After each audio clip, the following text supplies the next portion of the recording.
Sa puso ng Luzon, nagbabantay ang isang higante.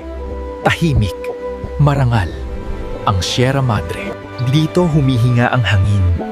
Dito dumadaloy ang buhay. Bawat dahon, bawat patak ng ulan. Parang isang ina, niyayakap niya ang buong Luzon.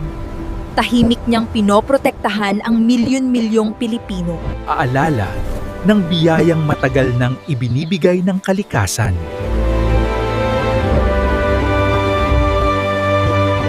Ngunit sa likod ng kagandahang ito, may banta na dahan-dahang lumalapit.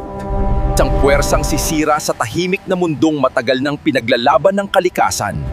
Sa likod ng bawat hakbang nila, umiiyak na paunti-unti ang kalikasan. Mga kamay na hindi marunong magpahalaga. Mga ingay na unti-unting pumapatay sa katahimikan ng gubat. Ang Sierra Madre unti-unti nang nawawalan ng lakas. Parang pusong pinabayaan, umiiyak.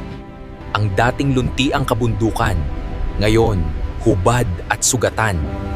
Please save Sierra Madre.